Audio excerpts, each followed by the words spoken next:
हिमांशु जी, आज आपका 8वां दिन हो गया है। एक रिकॉर्ड की तरफ आप जा रहे हैं। आज का संदेश विश्व को। मुझे लगता है इस समय हमें एक बहुत बड़ा खतरा पहचानना चाहिए। हिंदुस्तान की सरकार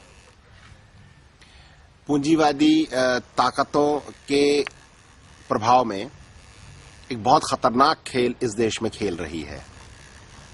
गरीबों की जमीनें, ग्रामीण क्षेत्र, गांव वालों की जमीनें शहरी लोगों के लिए, ताकतवर लोगों के लिए छीनने का एक अभियान चल रहा है।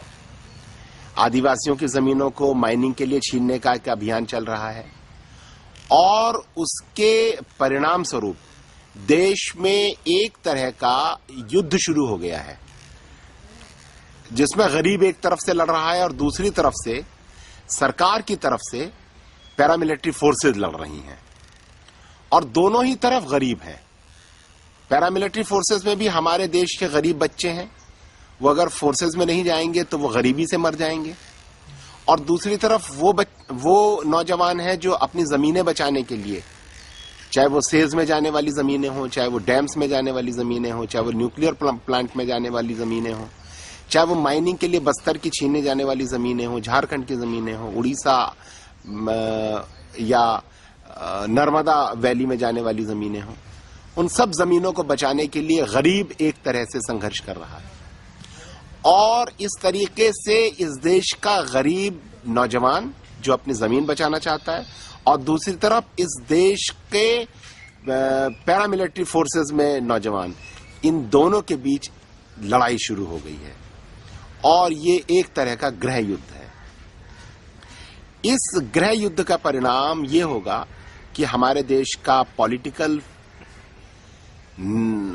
इकोनॉमिक और सोशल जो स्ट्रक्चर है वो करीब करीब परमानेंटली डैमेज हो सकता है। हम एक बहुत बड़े खतरे की तरफ जा रहे हैं और हम लोग जो इस देश के गांधीवादी तरीकों में विश्वास रखते हैं, जो हम लोग इस देश के डेमोक्रेटिक सेटअप में यकीन रखते हैं, हम लोगों की इस वक्त जिम्मेदारी है कि हम इस खतरे को पहचानें और जो ठीक है उसके साथ खड़े हो जाएं।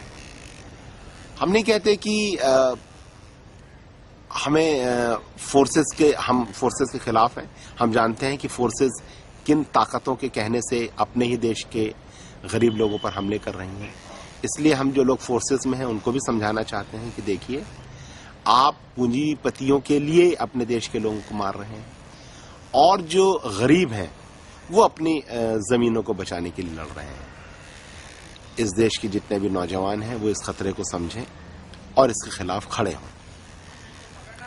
दूसरा जो एक मौजू है कि एक मुद्दा है कि यहां चिदम्बरम साहब को आना था जन सुनवाई के लिए और चिदम्बरम साहब नहीं आ रहे हैं, ऐसा मुझे पता चला है और उनको इस प्रदेश के गवर्नर साहब ने कहा कि वो ना आए।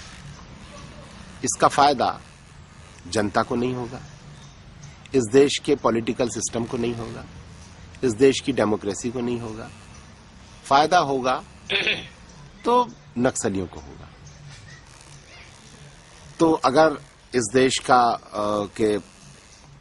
की पॉलिटिक्स यही चाहती है कि फायदा नक्सलियों को हो, और शायद ये एक षड्यंत्र हो कि नक्सलियों को फायदा होगा, हिंसा बढ़ेगी, तो सरकार को भी हिंसा का जवाब हिंसा से देने में आसानी होगी और वो ज्यादा आदिवासियों को मार सकेंगे और उनकी जमीनें छीनने में आसानी होगी।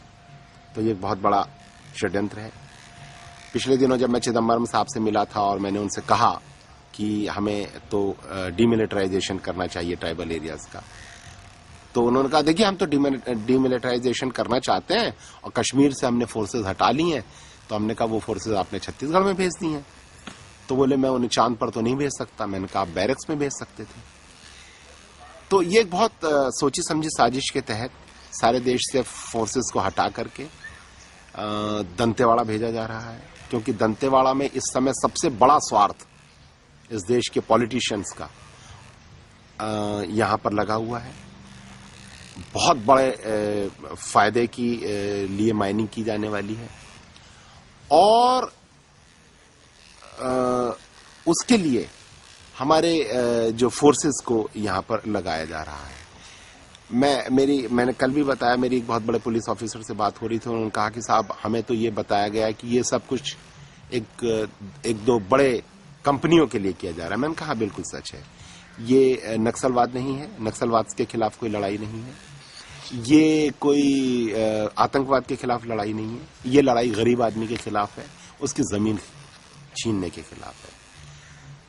हमारे देश के जितने भी, मैं इस समय अपील कर रहा हूं, जितने भी बड़े पॉलिटिशियंस हैं, जो राष्ट्रभक्त हैं, जो इस देश का सोचते हैं, वो समझ जाएं इस खतरे को कि अगर कुछ ऐसे पॉलिटिशियंस जिनके लिए देश कुछ नहीं है, जिनके लिए इस देश की जनता कुछ नहीं है, जिनके लिए पैसा सब कुछ है, जो पैसा कमाएंगे और स्विस बैंक में जमा करेंगे और इस देश से बाहर भाग जाएंगे, वो इस देश का सत्यानाश करके इस देश को छोड़ के जाएंगे।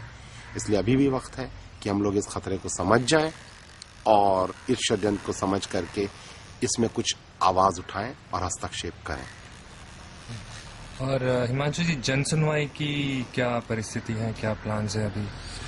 जैसा मैंने कहा, चिदम्बरम साहब का आना तो संदिग्ध लग रहा है, लेकिन अगर इस देश के कुछ लोग आते हैं, कुछ बुद्धिजीवी लोग आते हैं और गांव वाले आ जाते हैं, उनको सलवा जुड़ुम वाले आने देते हैं, सरकार और पुलिस आने देती है, मुझे उसमें डर है कि जो लोग आएंगे या तो उनको रोका जाएगा रास्ते में, गिरफ्तार कर ले जाएंगे लोग, या जब वो यहां पर बोल कर जाएंगे तो उनके बाद वापस जाते समय उनको रोका जाएगा, उन पर हमले होंगे, उनकी हत्याएं की जाएंगी या फर्जी केसेस में उनको जेल में डाल दिया जाएगा। तो जन सुनवाई इस समय एक बड़ा खतरनाक गतिविधि हो गई है। फिर भी हम देखते हैं क्या होगा, क्योंकि हमने घोषित किया है और गांव के लोगों तक अब दोबारा सूचना भेजना मुश्किल हो रहा है, क्योंकि रास्ते भर सलवा जुड़ुम के लोगों ने पहरा लगाया हुआ है हमारे कार्यकर्ताओं के लिए कि हमारे कार्यकर्ता गांव तक ना जा सकें। तो अगर लोग आते हैं तो हम उनकी बात जरूर सुनेंगे। Thank you Himanshu.